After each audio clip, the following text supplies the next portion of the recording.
Точку сейчас. Точку Бэх даю. Секунду.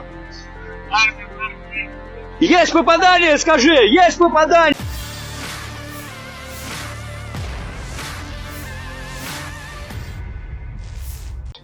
Rekaman eksklusif tentara bayaran Rusia saat menghancurkan kendaraan lapis baja angkatan bersenjata Ukraina di dekat Bakhmut ramai beredar di media sosial Telegram Rabu 29 Maret 2023. Situasi di Bakhmut mencapai klimaksnya.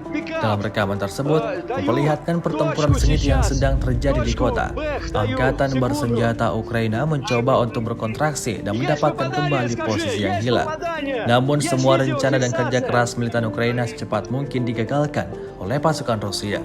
Seperti yang tampak dalam rekaman, ledakan dahsyat terjadi pada kendaraan militer Ukraina dan beberapa titik penting.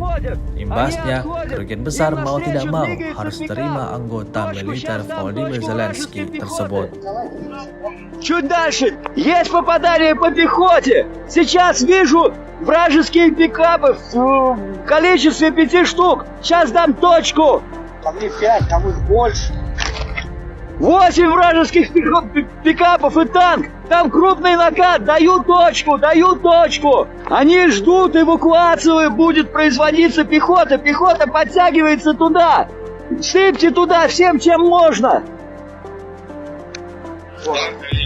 Я принял, осталось 2 пикапа на время. Так. Наблюдаю разрыв. Наблюдай, Ольгу, наблюдай, там техника вышла какая-то, говорят. О, да вижу. Ты наблюдаешь, и вот Питером была сейчас еще много летит. Да, четкое попадание. Четкое попадание именно в эту точку. Наблюдаю. Правильно? Есть. Смотри сюда, пункт пикап. Вижу попадание на перекресток. Четко в цель. Один пикап обездвижен. Rusia melaporkan 404 pesawat Ukraina dan 226 helikopter, sebanyak 3.612 UAV, serta 414 sistem rudal anti pesawat dieliminir sejak awal operasi khusus. Sementara itu dari kubu Kiev, Kementerian Pertahanan Ukraina melaporkan 570 tentara Rusia dieliminir dalam sehari terakhir. Total 171.730 prajurit Rusia meninggal sejak awal konflik hingga hari ke-398.